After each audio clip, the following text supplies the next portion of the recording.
De Jesús, Señor de gloria, en esta hora, oh Dios, te pedimos, Señor, que tomes el control, que seas tú quien toma la dirección de esta palabra, Señor, y que en el nombre de Jesús, oh Dios de gloria, hablas, Dios, a cada vida, a cada corazón. Padre Santo, en tu nombre declaro, Señor, que eres quien guía, quien guarda, quien bendice, quien dirige. Padre Santo, en el nombre de Jesús, la revelación de la Escritura, la palabra, la autoridad, el gobierno, Señor, en el nombre de Cristo Jesús, declaro que se levanta en tu nombre a predicar una palabra, Señor de gloria, que cambia, que transforma, que bendice, oh Dios de gloria, que dirige, y Padre Santo, que nos lleva a otro nivel. En el nombre de Cristo Jesús, Señor, te damos la honra, te damos la gloria, te damos la adoración, te damos la alabanza. En el nombre del Padre, del Hijo, del Espíritu Santo, Señor, guarda y bendice y cubre esta palabra en el nombre de Cristo Jesús. Amén. Amén y amén. Amén, gloria sea al Señor.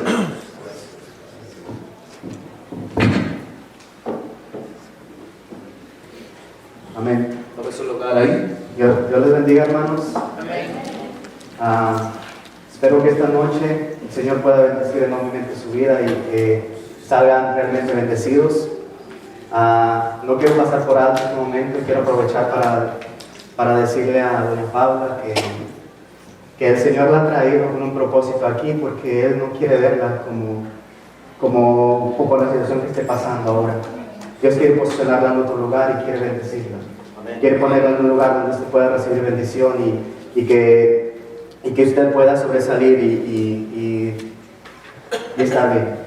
Quiero dar la bienvenida. Yo sé que Dios tiene propósitos grandes, que Dios la ha traído, desde hace rato la andaba buscando y que el día de hoy que usted está aquí es porque Dios lo propuso en su corazón y la única voluntad del Señor es bendecirla y ponerla en otro lugar, no en el lugar en el que está ahora, sino en un lugar donde pueda ser bendecida.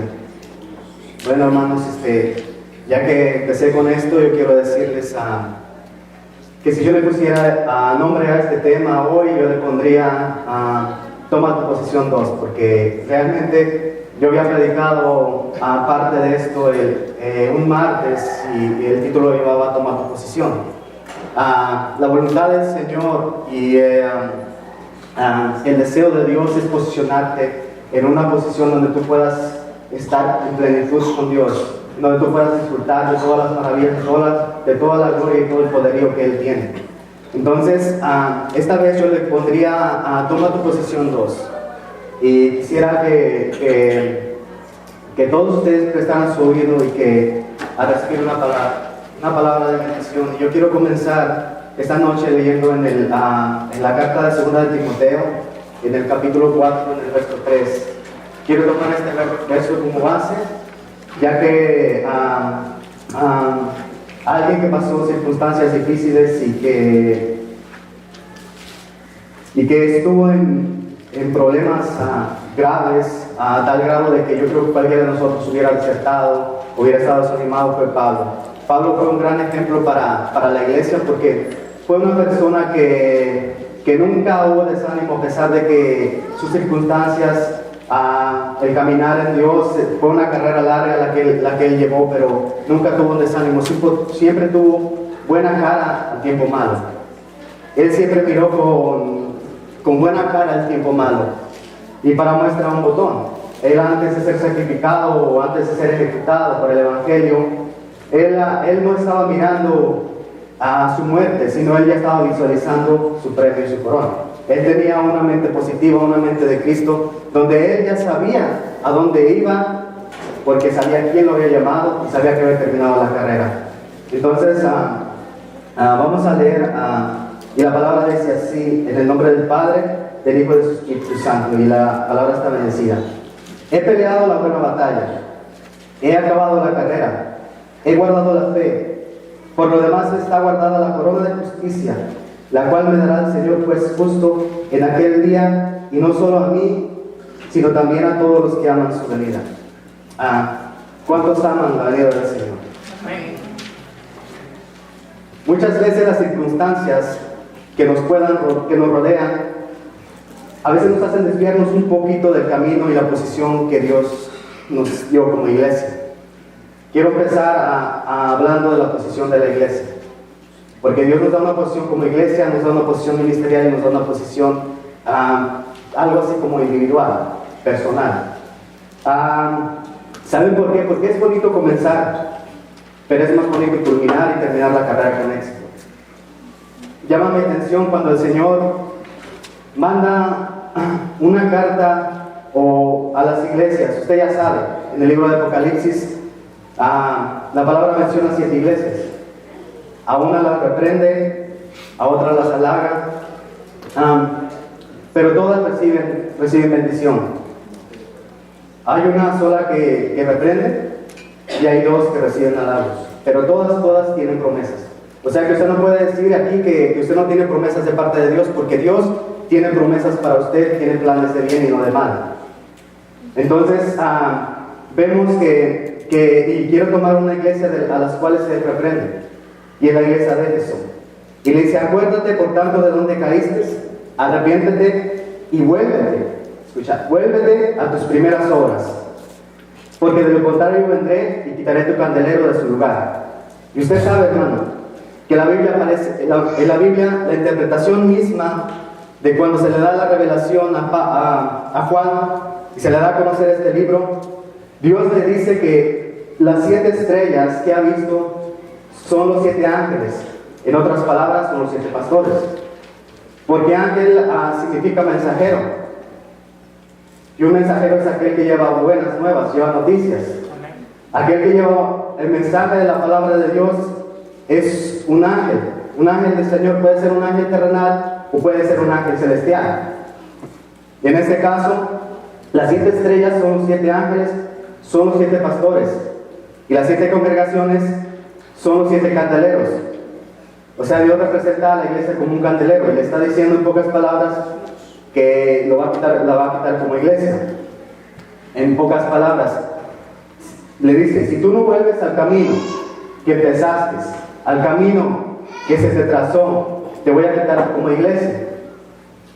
Es triste a veces mirar, y a veces nosotros darnos cuenta de ciertas iglesias que se están manejando no de acuerdo a la voluntad de Dios. Es triste eso, y es trágico más aún estar engañados y creer que eres iglesia cuando ya no lo eres, porque se puede aplaudir, se puede gritar, se puede danzar, se pueden hacer muchas cosas. Y yo he mirado iglesias que están empeñadas y afanadas en hacer eventos para juntar dinero, y ellos creen que con eso van a alcanzar el cielo, y no saben que a lo mejor de hace rato ya fueron quitadas como iglesia, que ya el Señor no está ahí. Porque donde está el Señor, está el Espíritu. Donde está el Espíritu del Señor, ahí hay libertad. Y donde hay libertad, está el Espíritu del Señor. Iglesia de Jesucristo es vida. Ustedes han sido llamados para marcar una generación, para marcar la diferencia. Dios mira con agrado el trabajo que han hecho. Porque el trabajo de Jesucristo vida es para ejemplificar a las demás iglesias cómo es que se debe hacer el trabajo. Jesús, Dios, ha posicionado esta iglesia para ser ejemplo y plataforma para traer un evangelio sano a esa ciudad, para sanar esta tierra.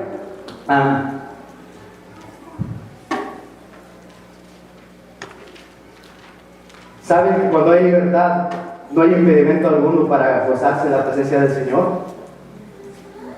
No hay obstáculo alguno para que estés contento y soltarnos en una alabanza a Dios de gloria. Yo no sé usted, o yo no sé si le esté hablando a usted, porque yo creo que aquí en Jesucristo es vida. Si algo tenemos es que buscamos eso y estar gozosos. La alegría, el gozo es algo que nos debe identificar como iglesia, que te debe identificar como cristiano. No podemos ser cristianos que carecemos de ese gozo, de ese gozo. Así que es importante. Para mí lo más importante es permanecer como cuerpo de Cristo, como una iglesia de poder, como una iglesia que comenzó, así termina la carrera, y poder decir como Pablo: he peleado la buena batalla, he acabado la fe, por lo demás me está guardada la corona de justicia, la cual me dará el Señor juez justo en aquel día, y no solo a mí, sino a todos aquellos que aman su venida. Le vuelvo a preguntar, ¿usted ama la venida del Señor? ¿Usted la ama verdaderamente? ¿Sabes? Amar la venida del Señor es permanecer en el camino que se te trazó, permanecer en la posición que se te entregó como novia, como líder, como autoridad. Eso es amar verdaderamente la venida de Cristo. Yo no sé cuántos de ustedes verdaderamente la esperan. ¿Cuántos de ustedes esperan con alegría que suene esa trompeta y que los sepulcros se abran y que los muertos sean levantados y resucitados, y nosotros, los que estamos aquí glorificando al Dios de gloria, podamos ser levantados juntamente con ellos para juntarnos con el Señor en las nubes y vivir con Él para siempre? ¿Sabe qué promesa tan hermosa es esa? Yo no sé cuántos esperan y se están agarrando de esa promesa, de saber que nosotros venimos y vamos de paso, pero el Señor viene por nosotros para que vivamos para siempre con Él. Eso es amar la venida del Señor. Porque, ¿sabes? Nosotros podemos tener logros en esta tierra. Podemos tener un mejor trabajo. Podemos tener un mejor carro. Podemos tener una mejor casa. Podemos realizarnos y mejorar nuestra calidad de vida en todos los aspectos. ¿Sabes? Eso es válido. Es válido delante del Señor. Pero más importante que por encima de todo eso esté el Señor. Que esté el Señor. Y que encima de todo eso usted ame la venida de Cristo. Porque eso es a lo que el Señor nos llamó. La iglesia primitiva no se apartaba de sus caminos. Estaba ahí siempre predicando. Por eso es que el emperador Nerón, cuando quemó la ciudad de Roma, puso como excusa que habían sido los cristianos.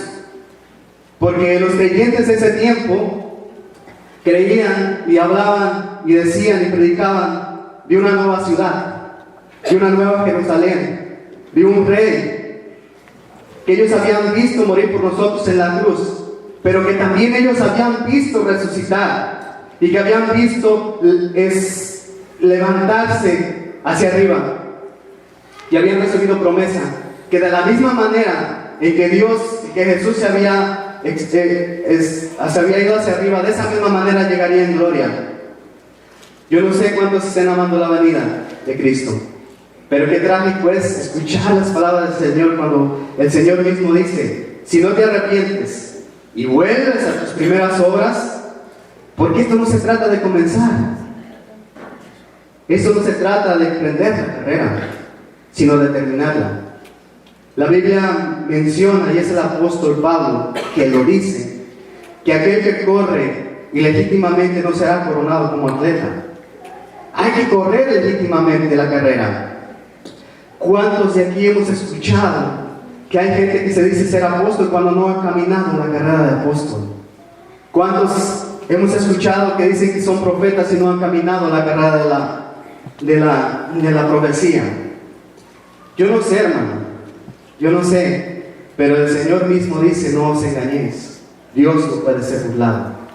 Dios no puede ser burlado, porque dice la palabra también que los ojos de Él están contemplando lo bueno y lo malo. Y si usted no está corriendo legítimamente esta carrera, lo va a descalificar, hermano. Créanme que lo va a descalificar. Créanme que lo va a descalificar, porque hay que comenzar en victoria, pero también seguir con gozo, con alegría, siempre sabiendo que el Señor de gloria al final de tu carrera te dará tu recompensa. ¿Saben que algo hermoso y extraordinario es de parte de Dios? Que tenemos un Dios tan hermoso y tan misericordioso, que aún cuando nosotros nos alejamos del camino que se nos trazó, siempre vas a escuchar esa gloriosa voz del Dios eterno decirte: ¿dónde estás tú? ¿Dónde estás tú? Vuélvete por tu camino. Dios siempre está buscando: Adán, ¿dónde estás tú? Elías, ¿qué estás haciendo aquí? Dios siempre está buscando. Aquí no fue donde yo te puse. Aquí no fui donde yo te establecí. Y quiero profundizar en estas tres preguntas. Y le pido que usted se autorreflexione y se pregunte esas tres preguntas usted mismo. Porque el Señor ha venido hablando grandemente sobre esto y ha traído algo hermoso. Yo quiero darle las tres preguntas, pero quiero que usted me acompañe a Génesis en el capítulo 13, los versos 7 y 10.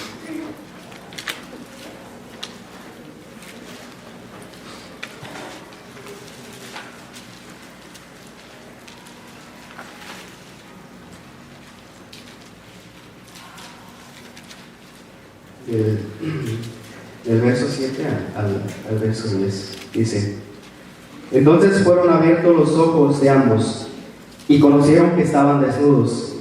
Entonces cosieron hojas de higuera y se hicieron delantales, y oyeron la voz de Jehová Dios que se paseaba por el huerto al aire del día.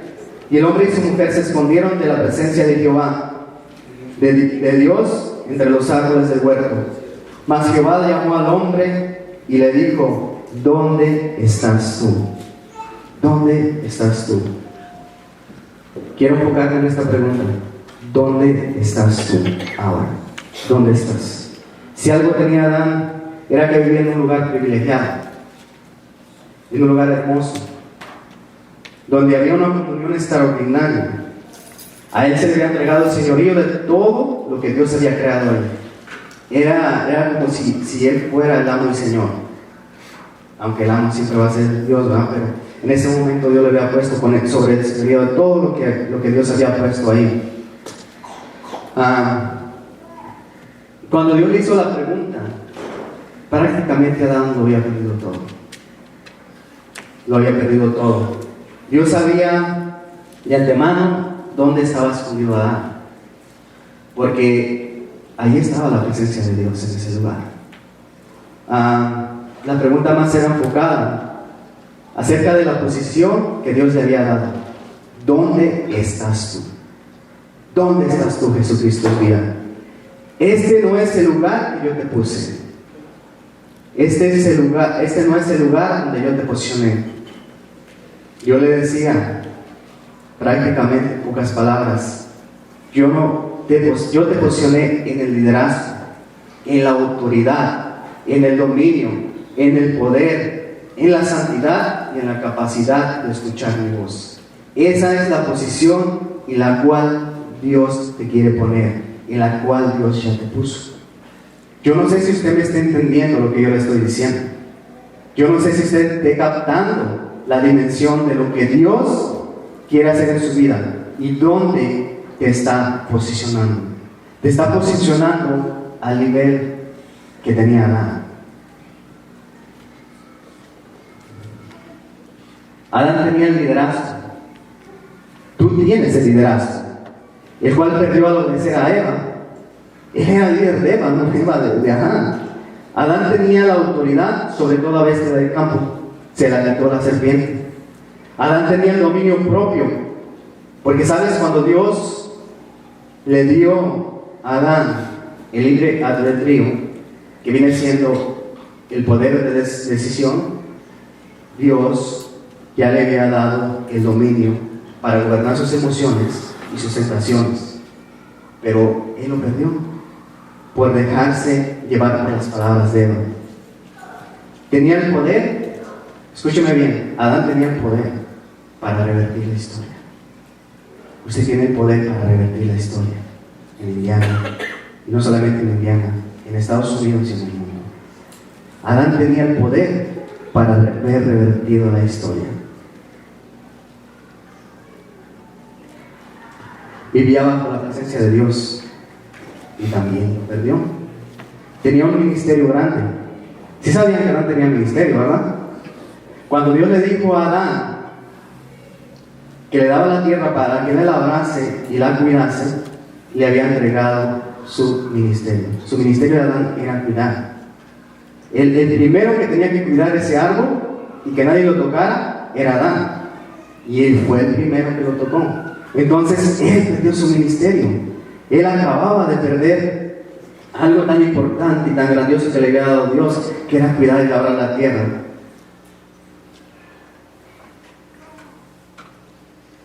Adán tenía la capacidad de oír la voz de Dios. Si un privilegio tenía Adán, ¿sabe cuál era? Que él podía hablar con Dios a la hora que él quisiera. La viva voz de frente. Él perdió esa capacidad al huir de la presencia de Dios. Él huyó de la presencia de Dios. Si usted analiza bien esos versículos y lo que le estoy explicando en el versículo y ya desglosándolo, es todo esto que yo le estoy dando a entender. Él perdió esa capacidad de escuchar la voz al esconderse de la presencia. Es por eso que Dios le preguntaba: ¿dónde estás tú? Aquí no fue donde yo te puse. Adán, ¿dónde estás tú? Esta no fue la posición que te di. Porque sabes, yo me quiero ir a lo que el diablo usó para sacar a Adán del huerto del Edén, del paraíso. ¿Sabes por qué? Porque es prácticamente la misma táctica que él va a usar para sacarte de tu posición, para sacarte del reino y para quitarte todo lo que Dios te ha dado. Dios te ha dado lo mismo que Adán. La capacidad que tiene Adán, el poder, la autoridad, el dominio, el poder escuchar la voz de Dios, la tienes tú. Pero sabes, me voy a ir a eso. La primera táctica que el diablo tiene para quitar tu posición es el engaño. Hacerte creer todo lo contrario de lo que Dios te ha dicho. ¿A cuántos de nosotros, a veces saliendo, el diablo te hace creer que lo que Dios te ha dicho es cierto? Pero yo no sé tú si tú le has creído.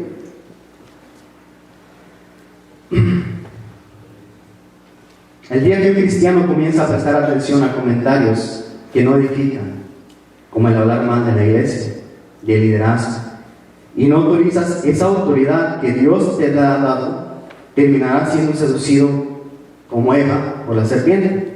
Es cierto. Y la verdad, el libre albedrío es un don extraordinario, pero es muy vulnerable a la tentación.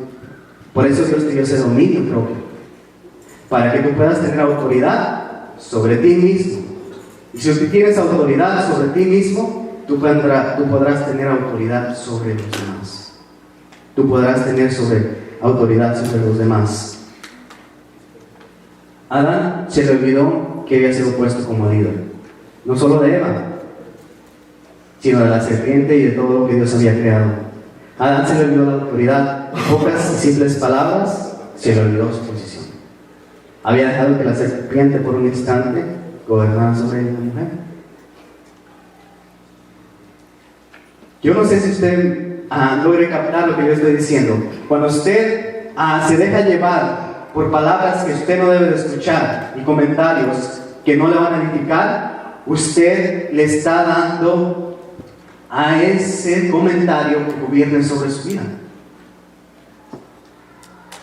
Y usted le está dando eso. Hermano, deje de escuchar comentarios que no edifiquen, porque tarde que temprano te llevarán a perder tu posición. Te llevarán a perder tu posición de rey sacerdote. El prestar atención a conversaciones ajenas al plan de Dios. Escucha, conversaciones ajenas al plan de Dios. Dios tiene planes para ti. Pero si tú escuchas conversaciones que son totalmente ajenas a ese llamado, tú vas a perder tu posición y te llevarán a perder tu ministerio. Yo no sé cuántos de aquí valoran su ministerio. Hoy Dios quiere restablecernos. Hoy Dios, yo te digo porque yo me cuento, hoy Dios quiere reposicionarte. Porque tú estás llamado a cuidar y a labrar, a edificar y no a derribar. Si nos vamos unos versos más arriba, en el capítulo 3 de Génesis, veremos que la serpiente hasta le llevó a hablar mal a Eva de Dios. Habla mal de Dios. Y Eva escuchó la voz de la serpiente, fue transitora de ese mensaje a Adán, y oyó que a este mismo perdiera su ministerio y que huyera de la presencia de Dios. Y por lo mismo, al huir de la presencia de Dios, perdió la capacidad de escuchar la voz de Dios. Yo no sé cómo hay gente que se atreve a huir de la presencia de Dios y dejarlo todo irse y esconderse y dejar de perder esa capacidad, porque hay muchos hermanos que se han ido de aquí. Al irse y salirse de la iglesia, lo único que están haciendo es dejar de escuchar la voz de Dios, porque están huyendo de la presencia. Porque si en un lugar está la presencia de Dios, es en este lugar. No hay otro lugar donde puedas palpar más esa presencia que aquí.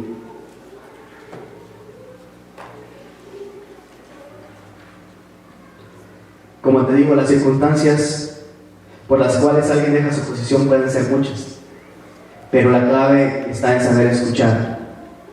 Escuchar es un don. Se puede escuchar y bloquear tu mente, porque escuchar es un don. Hay gente que quiere ser escuchada, hay gente que tiene quejas, pero tú vas a tomar solo lo que edifique y tú vas a hablar solamente lo que edifique. No sé si usted me está entendiendo. Usted no se puede privar de escuchar a un hermano que necesita ser escuchado, pero usted debe de afinar su oído y escuchar solo lo que a usted le conviene y nada más. Pero ¿sabes qué es más importante y poner como prioridad? Escuchar la voz de Dios, el recibir palabras que te edifican, palabras de bendición. Porque si de lo contrario tú escuchas palabras que no edifican, comentarios malintencionados, pero sobre todo, ¿sabes qué? Creer. Tú puedes escucharlos, pero cuando tú los crees, eso te llevará a huir de la presencia de Dios. Adán cayó a causa de ese tipo de palabras y a causa de ese tipo de comentarios. Y Dios le dijo: Adán, ¿dónde estás tú? Aquí no fue donde yo te establecí. Y mira que hay personas, hermano, que están sentadas en la misma silla.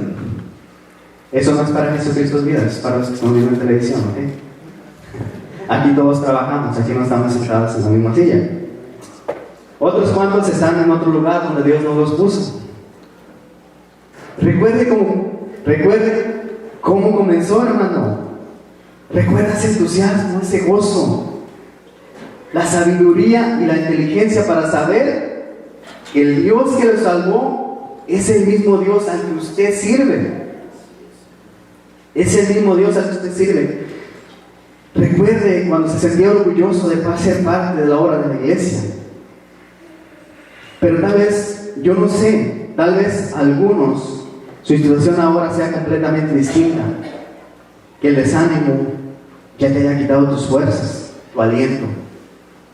Y el Señor hoy te diría: ¿qué haces aquí? Vuélvete por tu camino. Acuérdate cómo comenzaste y comienza a caminar de la manera que el Señor te enseñó. Esto es un recuerdo, hermano. Recuerda el día que fui impactado por la palabra. Recuerde cuando usted se levantaba con esas fuerzas de búfalo, con ese entusiasmo y con ese deseo de que amaneciera los domingos para venirse y correr a la casa de Dios. ¿Qué pasó con ese entusiasmo? ¿Qué pasó con ese deseo? ¿Qué pasó con esas fuerzas? ¿Qué le pasa? Es cierto, hay problemas, hay dificultades que enfrentamos, hay luchas que tenemos, pero por encima de todas esas luchas y esas adversidades y contrariedades, la mano de Jehová sigue siendo formidable. Su Espíritu Santo sigue siendo poderoso para levantar al desanimado, para sanar al caído, para fortalecer a todo aquel. Siempre hay palabra del Dios eterno. Siempre hay palabra de Dios para usted en este lugar. Siempre. Para Dios no hay excusas. No las hay. No hay. Esto es para todos los que a veces queremos excusarnos. Queremos decir y poner cuánto pretexto para no trabajar.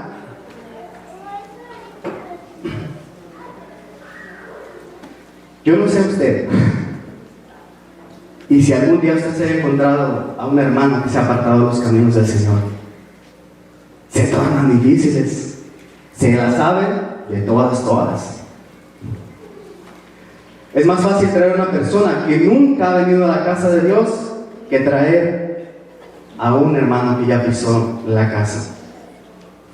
Como les decía, se la saben de todas, para inventar excusas.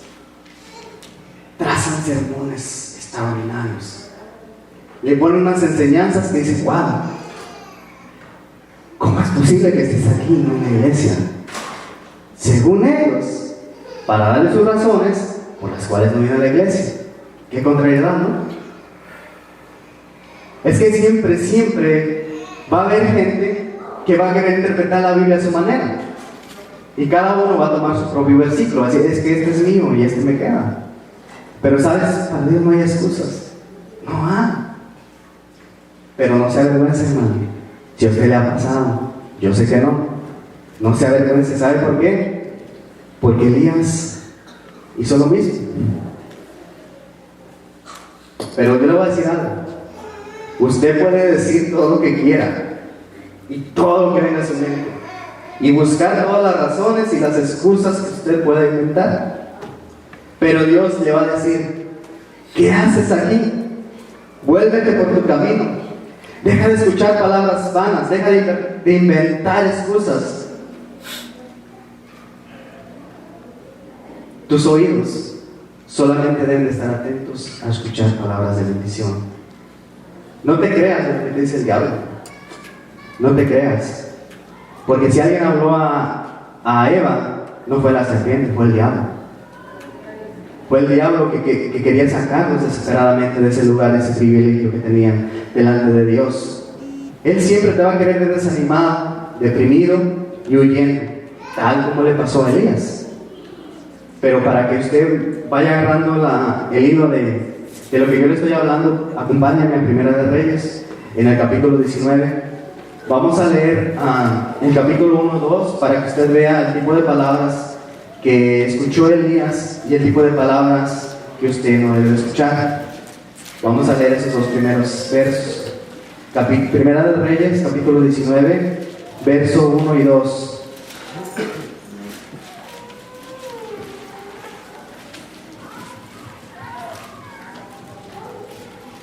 En el verso 1 dice: Acá dio Jezabel la nueva de todo lo que Elías había hecho, de cómo había matado a espada a todos los profetas.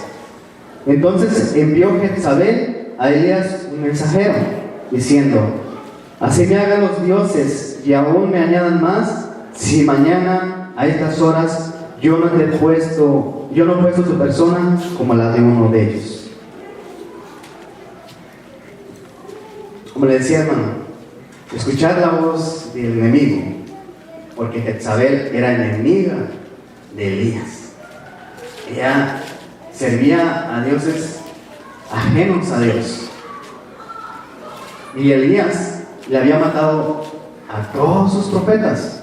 Entonces era enemiga número 1 de Elías. Y escuchar la voz del enemigo, el recibir palabras, abrir tu oído a comentarios que modifican, te llevarán al desánimo. Te van a desanimar. Y hasta deprimirte, como le pasó a Elías. Y para eso quiero que me acompañe en los versos más abajo, del 7 al 18, por favor. Si fuera tan amable de acompañarme. Y volviendo el ángel de Jehová, la segunda vez, se había ido una vez a ver a Elías, lo tocó diciendo: levántate, come, porque largo camino te resta. Se levantó pues y comió y bebió y se fortaleció con aquella comida. Caminó 40 días y 40 noches hasta Horeb, el monte de Dios. Ahí se metió en una cueva donde pasó la noche. Y vino a él palabra de Jehová, el cual le dijo: ¿qué haces aquí, Elías? Y él respondió: He sentido un vivo celo por Jehová, Dios de los ejércitos, porque los hijos de Israel han violado tu pacto, han derribado tus altares y han matado a espada a tus profetas, y solo yo he quedado y me buscan para quitarme la vida. Él le dijo: sal fuera y ponte en el monte delante de Jehová. Y aquí Jehová que pasaba, y un gran y poderoso viento que rompía los montes y quebraba las peñas delante de Jehová. Pero Jehová no estaba en el viento.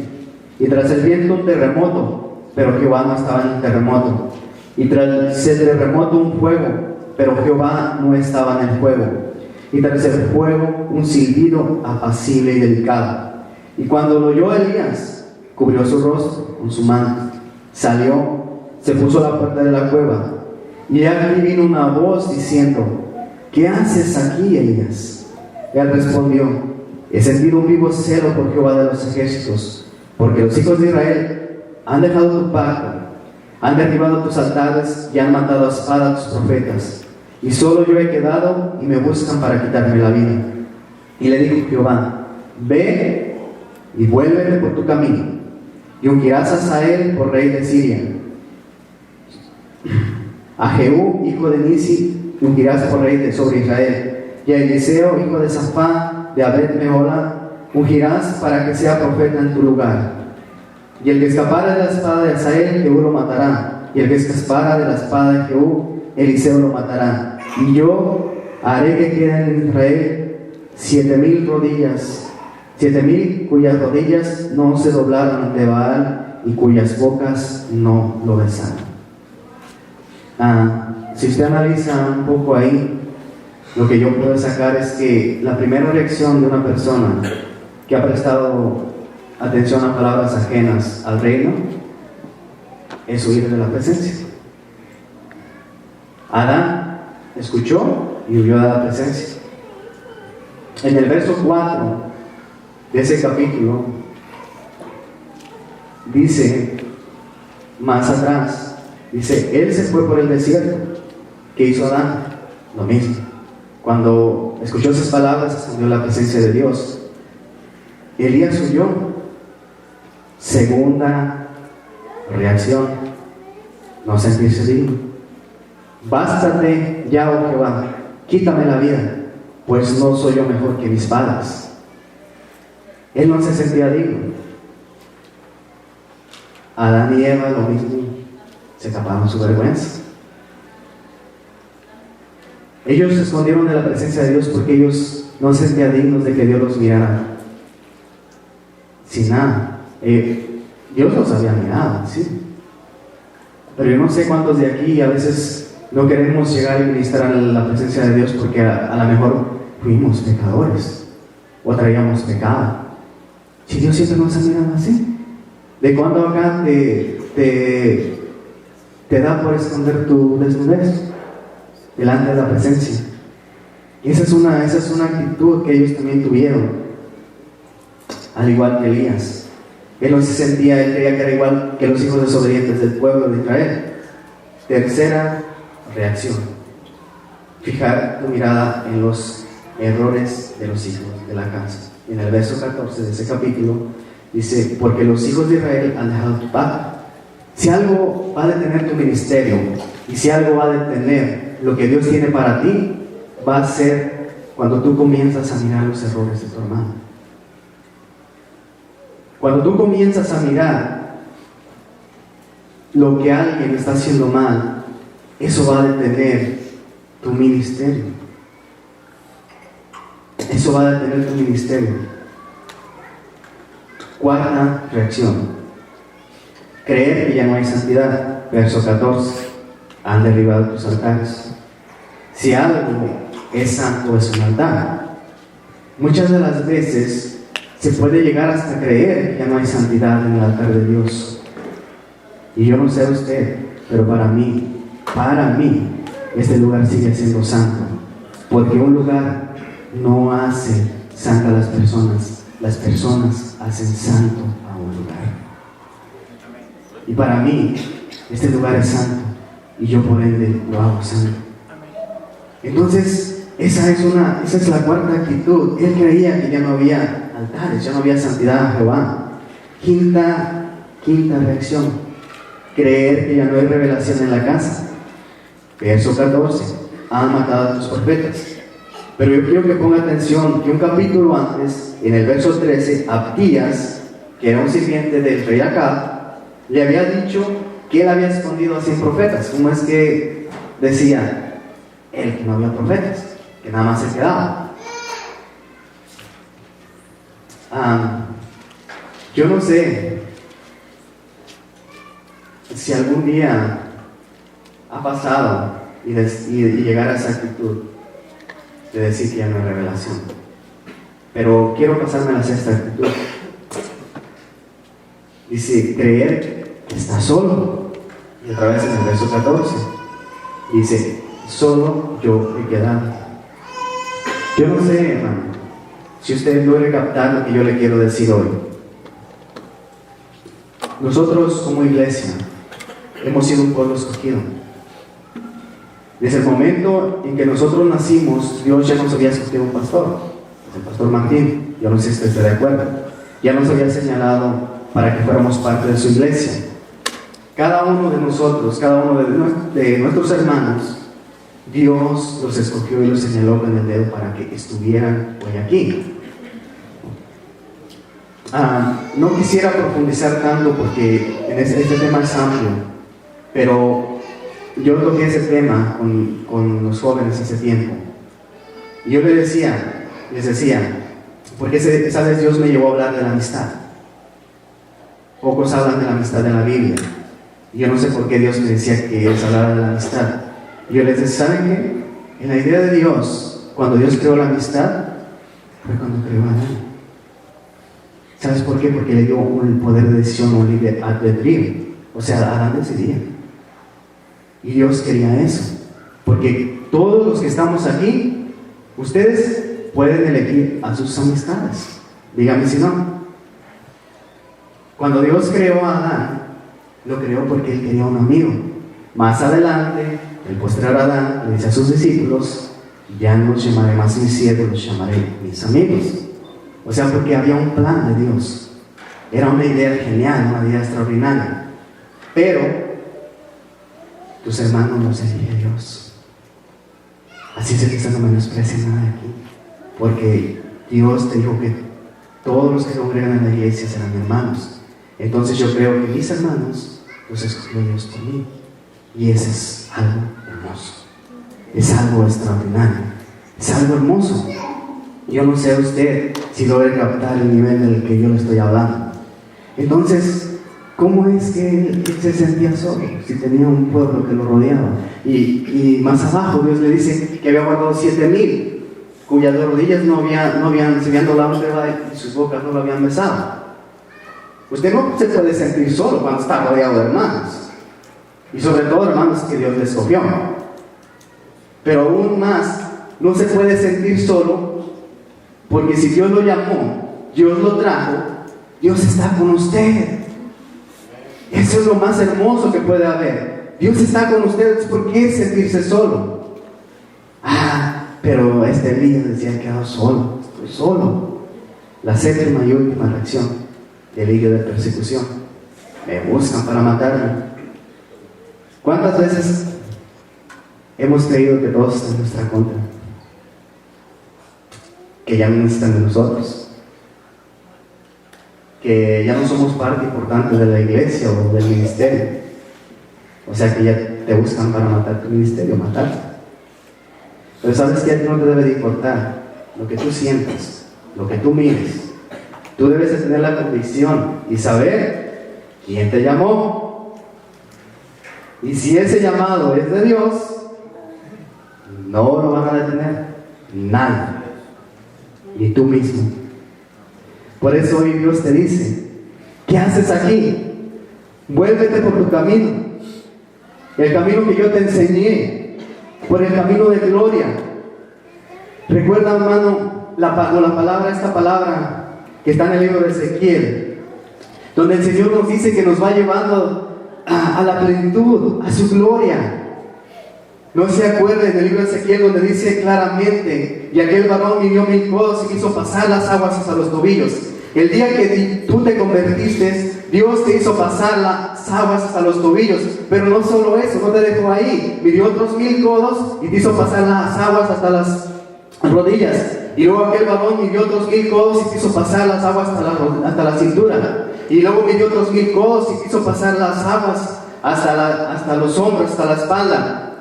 Y luego midió otros 1000 codos y era un río que ya no se podía pasar sin nada. Yo no entiendo cómo hay hermanos que han saboreado esa plenitud y esa gloria de Dios y nomás de un momento a otro dicen: ¿sabes qué? Renuncio, me voy, se acabó, es todo. Dios nos va llevando de gloria en gloria. Esto no es de que a veces nosotros no entendemos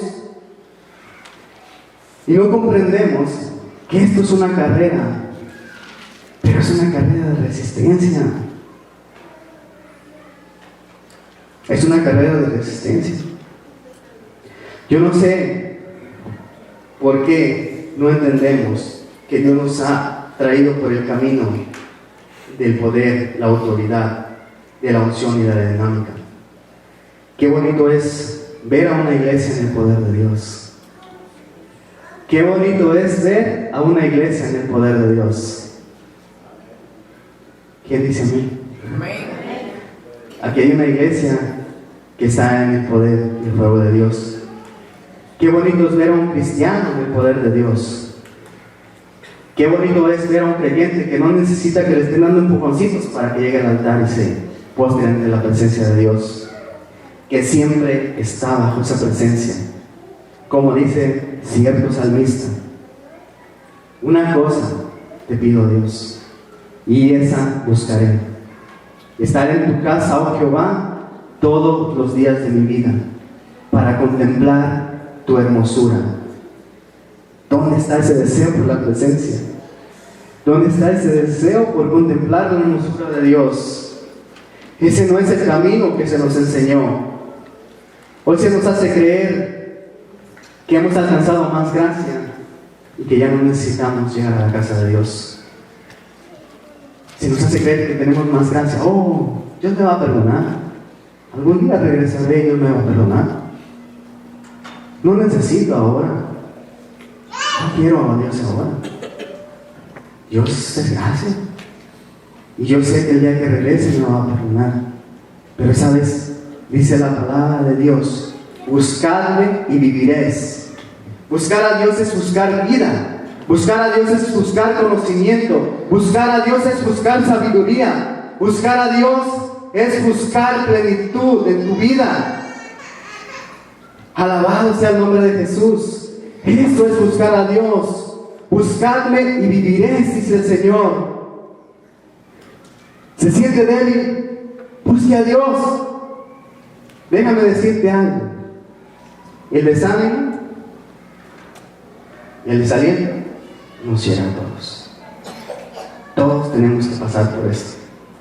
Yo le puedo mencionar una lista grande en la Biblia de gente de Dios, grande en Dios, que pasó por este proceso del desánimo. Pero si usted está pensando que porque ya se desanimó ya no va a servir a Dios, déjeme decirle que está equivocado. Porque estés donde estés, ese llamado te va a quemar. Ese llamado te va a quemar.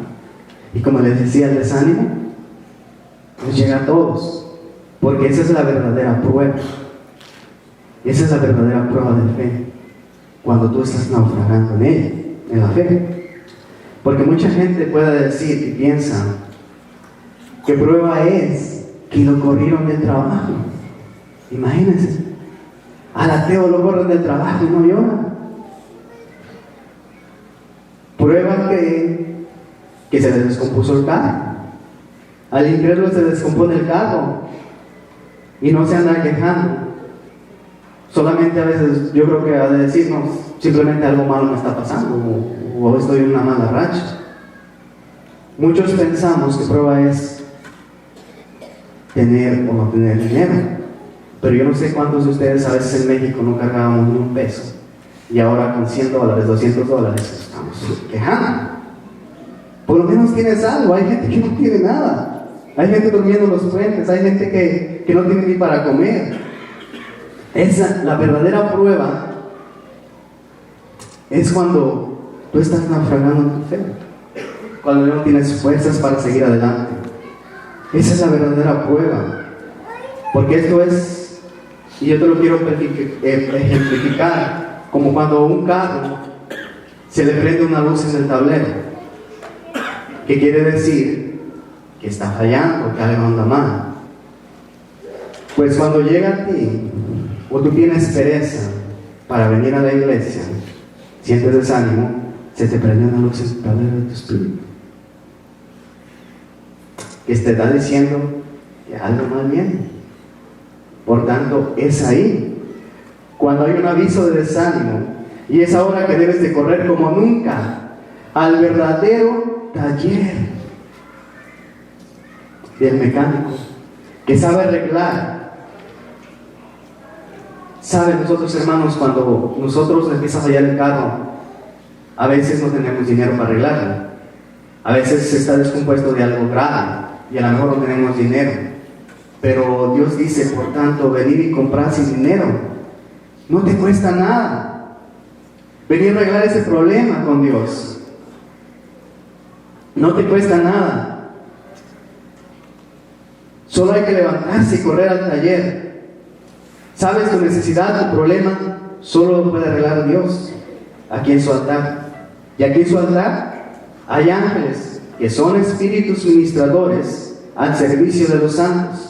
El Espíritu Santo de Dios está esperando que tú te acerques para dejarte como nuevo. Es increíble que la gente opte por lo contrario y haga lo mismo que Adán, que estaba desnudo en su condición de desobediencia. Si Adán hubiera entendido que Dios podía solucionar su problema, en lugar de él querer arreglar su problema a su manera, otro gallo nos hubiera cantado. No solamente a Adán, sino a nosotros. ¿Qué hizo Dios? Dios lo buscó en lugar de que Adán fuera a buscar a Dios. ¿A cuántos de nosotros Dios nos ha ido a buscar en nuestra casa? Díganme usted. Siendo que la obligación de buscar a Dios es de nosotros, Dios va y nos busca. Adán, ¿dónde estás tú? Cuando Adán se dio cuenta y decidió escuchar la voz de Dios, Dios solucionó su problema. Tapó su desnudez, no con hojas como hizo Adán, sino haciendo un sacrificio para tapar su pecado. Ese sacrificio que hizo su Hijo amado por nosotros es el mismo sacrificio que Dios hizo para tapar el pecado de Adán y Eva. Pero hoy Dios te dice, no hay nada que yo no pueda hacer. Cuando corras en mi taller, te aseguro que te dejaré como nuevo, porque hace rato que necesitas nuevo aceite fresco de la unción del Espíritu de Dios. Hermanos, hay gente, yo me puedo contar hace tiempo entre ellos, que quieren caminar la carrera de la fe con una sola imposición de manos, la cual le pusieron el día que se convirtió. Créeme que hay hermanos así, quieren caminar la fe con una sola puesta de manos. Y como les decía, es una carrera de resistencia. No es de velocidad para que no digas, yo me voy a acelerar, yo voy a llegar rápido. No, es una carrera de resistencia. Por tanto, necesitamos fuerzas del Espíritu de Dios. Tú y yo necesitamos una nueva visitación de Dios en nuestras vidas. Necesitamos renovarnos de día en día como las águilas. ¿Cuántos han puesto o hablan de las águilas? Que llegando a la mitad de sus vidas, se les encorva el pico de tal manera que ya no pueden ingerir alimento. Y lo único que les queda por hacer es subir lo más alto, a las alturas, y dejarse venir contra la roca y estallar su pico para que se le quebre y poder volver a comer. Unas pueden dejarse morir porque les duele pasar el proceso. Mira, hermano, tú y yo vamos a hacer una cosa hoy. O nos renovamos como las águilas, o nos vamos a quedar en el mismo lugar, en el mismo nivel, y no vamos a pasar a donde Dios nos quiere poner. No le esté echando la culpa a nadie, no está inventando. La culpa de la situación espiritual de cada uno de nosotros es propia. Usted es responsable de su propio nivel espiritual en el que está. Aquí no es culpa, aquí no le eche la culpa a ningún pastor. No se trata de un diácono, de un mujer. No se trata de una persona, no se trata de tu vecino. Se trata de ti mismo. Necesitas renovarte como las águilas y levantarte en el poder de Dios. No crea que yo estoy por obra de la casualidad aquí. Este día Dios ya lo había planificado antes de la fundación del mundo, para que hoy yo pudiera llevar el mensaje de Él a ustedes y usted pudiera levantarse en el poder de Dios y tomar esa posición que Dios le ha puesto.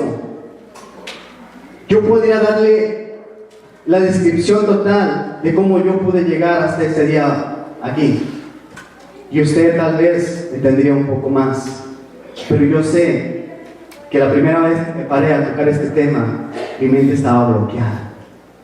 Pero ¿sabes qué? Era con un propósito y era de Dios. Yo no entendía. Yo busqué y busqué cuál había sido la razón por la cual mi mente estaba bloqueada. Si usted me pregunta qué predicaría, yo no supe. Yo llegué frustrado, yo llegué triste. Dije, ¿qué pasó? Mi esposa me decía, no, yo sé que no, pero es que Dios había guardado este día para que hoy usted recibiera esta palabra. Créalo, hermano. Mire, hay veces que usted no entiende que cuando alguien se para aquí a predicar y usted no ve la maravilla que Dios está haciendo, porque no es fácil pararse aquí. Muchos de aquí son tímidos, como Moisés, tartamudos. Pero cuando se atreven a obedecer el llamado y mandar el mensaje de Dios, se acabó la tartamudez. Por eso es que usted debe de creer que cuando alguien se para aquí, es Dios que le está hablando y le está llevando un mensaje.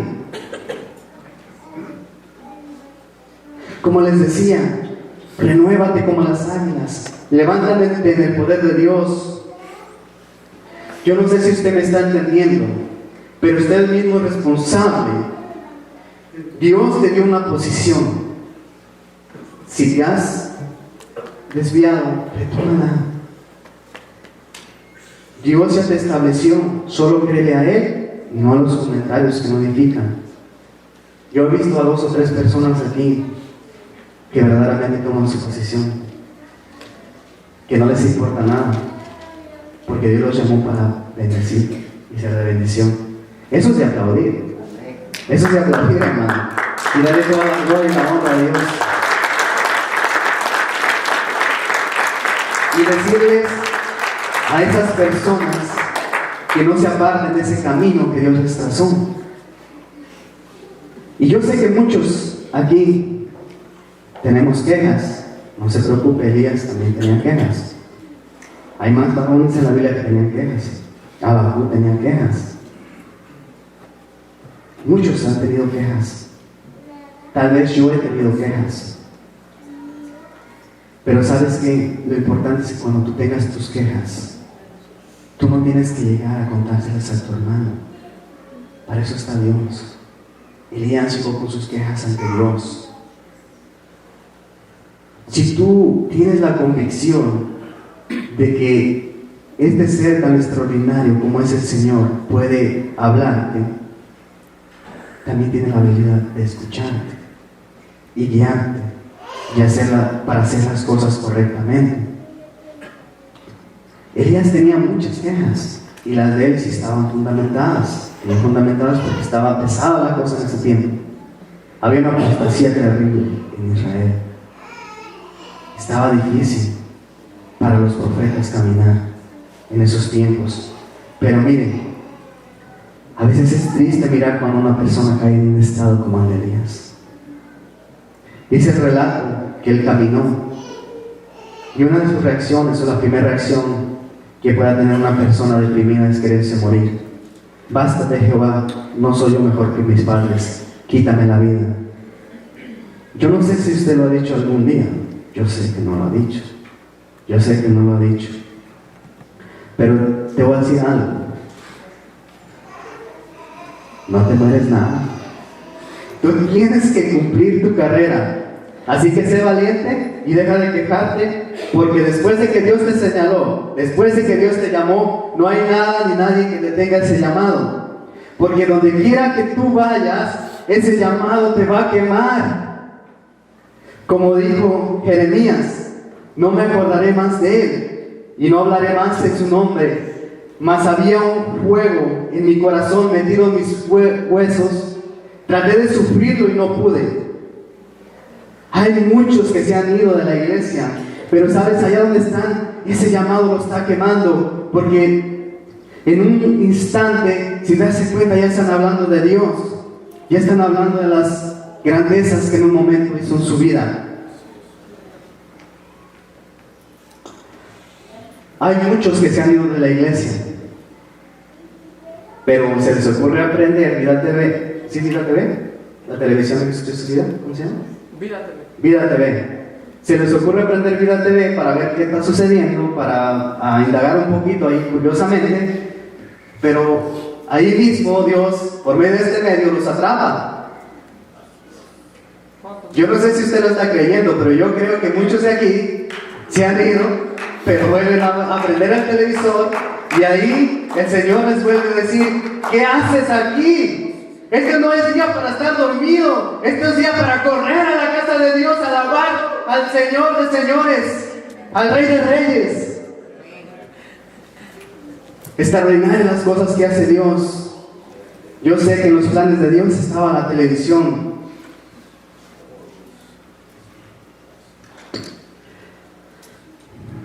Como les había dicho, a donde quiera que vayas, te va a atrapar. Otros cuantos hermanos cristianos andan rodando sin saber nunca su posición. ¿Sí, hermano?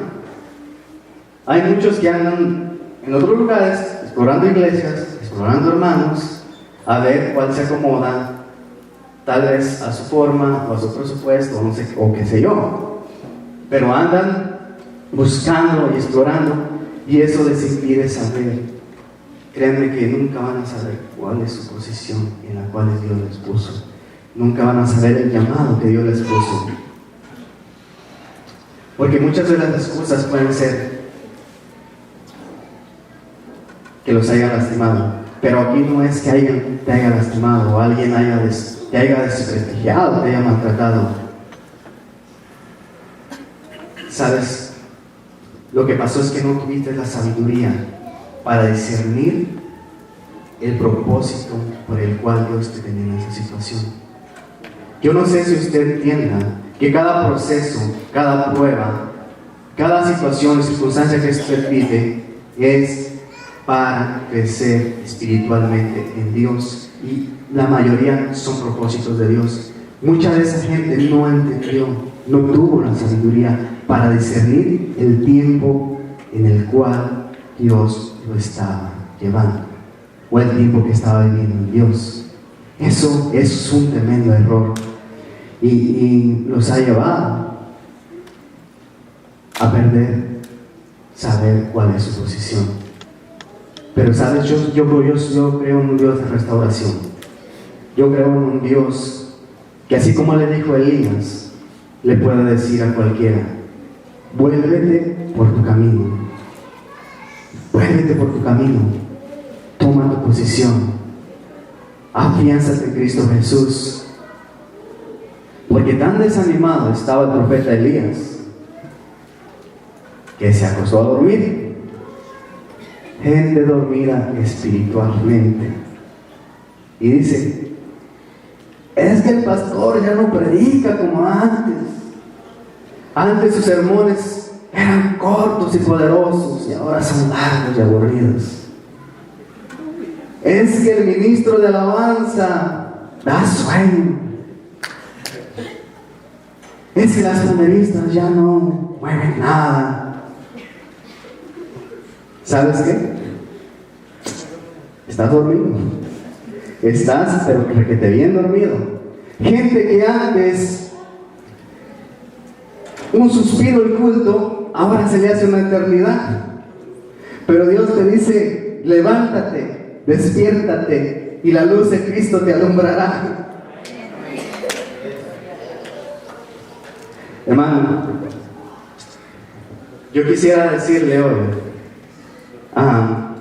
de la manera más sutil y más amable, que yo no sé qué circunstancias usted esté viviendo. Yo no sé qué proceso Dios lo esté llevando a pasar. Lo único que les quiero decir es que Dios los ha llamado, los ha posicionado y los ha puesto en un lugar privilegiado.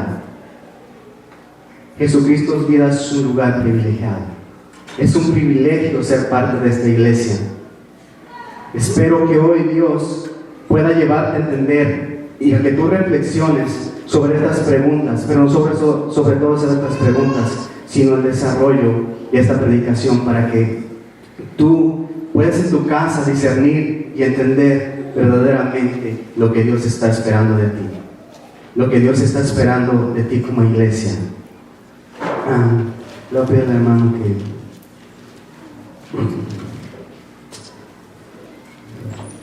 Adán, él teniendo todo lo mejor que alguien pueda tener, desobedeció, se le olvidó su posición. Pero yo quiero hablarte del postrero Adán, Jesucristo.